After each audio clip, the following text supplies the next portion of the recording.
गुरु प्यारी साध संगत जी, राधा स्वामी जी। साध संगत जी, एक अंधा व्यक्ति डेरे में आया। उसकी वहां कुछ सेवादारों से मुलाकात हुई और एक सेवादार ने उस व्यक्ति को पंडाल में ले जाकर बैठा दिया। उस अंधे व्यक्ति ने बाबा जी का पूरा सत्संग सुना और सत्संग सुनने के बाद वह उस सेवादार को कहने लगा, मुझे आपके गुरु से मिलना है, कृपया आप अपने गुरु से मुझे मिलाएं। उस सेवादार ने कहा कि आज संगत बहुत ज़्यादा है, आज आपका उनसे मिलना नहीं हो पाएगा। आप ऐसा करें कि आज रात यहीं रुक जाएं, कल का सत्संग सुनकर ही जाएं। आज रात आप मेरे पास ही रह लें। उस अंधे व्यक्ति ने वैसा ही किया। अगले दिन फिर वह सत्संग सुनने पंडाल में गया। उस सेवादार ने उस अंधे व्यक्ति को पंडाल के साइड में बिठा दिया। उसने वह सत्संग भी महाराज जी का सुना। उस सत्संग में भी महाराज जी ने नामदान की बात बताई, नामदान की अहमियत बताई। तो उसके अंदर तड़प लग गई कि मुझे भी नामदान लेना है। वह सत्संग सुनते सुनते रो रहा था। उसकी आंखों से आंसू टपक रहे थे। उससे रहा नहीं गया तो वह नामदान लेने के लिए लाइन में लग गया। सेवादारों ने उसे निकाल दिया और कहा कि आपकी आंखों की ज्योति नहीं है, इसलिए आपको नामदान नहीं दिया जा सकता। ऐसा सुनकर निराश होते हुए उस अंधे व्यक्ति ने कहा कि अगर ऐसा है तो आप मुझे भी गुरु से मिला दीजिए, मुझे उनसे बात करनी है।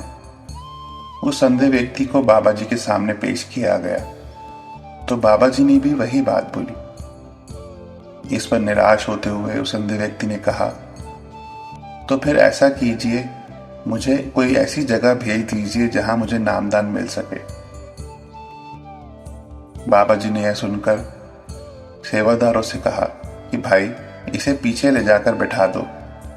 सेवादारों ने वैसा ही किया और उसे पीछे ले जाकर बैठा दिया। जब बाबा जी ने सभी संगत को नामदान दे दिया तो आखिर में उसे कहा, भाई उठ खड़ा हो। वह अंधा व्यक्ति खड़ा हो गया। बाबा जी ने फिर कहा, मेरी तरफ देख, यह चेहरा तेरे कब काम आएगा। जब उसने आंख उठाकर देखा तो उसकी आंखों की ज्योति आ गई थी। उसने महाराज जी को देखा। महाराज जी ने कुछ वक्त के लिए उसकी आंखों की ज्योति दे दी थी। साध संगत जी, जो गुरु बाहर की ज्योत दे सकता है वो अंदरूनी ज्योत भी दे सकता है। कुछ समय अभ्यास करने के बाद वह अंधा व्यक्ति ज्ञान को प्राप्त हुआ। उसकी अंदर की आंख भी खुल गई। उसने सब जान लिया। तो जब वह एक बार फिर महाराज जी का सत्संग सुनने दोबारा डेरे में आया तो सत्संग सुनते सुनते बीच में खड़ा हो गया और कहने लगा, महाराज जी मुझे आपसे अर्जी करनी है, कृपया मेरी बात सुने। महाराज जी ने कहा, भाई इतनी जल्दी क्या है, बैठ जा। लेकिन कुछ देर बाद वह फिर खड़ा हुआ और कहने लगा, महाराज जी रहा नहीं जाता, मुझसे बात करनी है। महाराज जी ने कहा, ले भाई चला ले जो बंदूक चलानी है। उस अंधे व्यक्ति ने सारी संगत को कहा, मेरे भाई बहनों, यह कोई इंसान नहीं, यह पूर्ण संत गुरु है, रब है, इन्हें इंसान मत समझना। मैं आपको अपनी कहानी बताता हूँ। मैं पिछले जन्म में एक चील था जो डेरा ब्यास के पास एक वृक्ष पर रहता था और डेरा ब्यास के कुछ सेवादार वृक्ष के नीचे लंगर खाकर चले गए और टुकड़े मुझे मिल गए। मैंने वह टुकड़े खाए। खाने के बाद उड़ारी भरी तो एक रेलवे लाइन पर एक कुत्ता घायल पड़ा हुआ था। मैंने देखा कि मुझे मांस मिल गया। क्योंकि हम चील जात को मांस बहुत पसंद है तो मैंने सबसे पहले उसकी आंख खाई।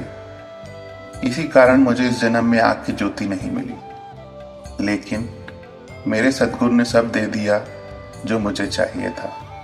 मेरे वीर भाइयों, यह कोई आम इंसान नहीं है, यह रब है, इनको तुम इंसान मत समझना। गुरु प्यारी साध संगत जी, हम आपके लिए ऐसी ही रूहानी साखियां लेकर आते हैं, ऐसी ही साखियों को सुनने के लिए हमारे चैनल को सब्सक्राइब करें। राधा स्वामी जी।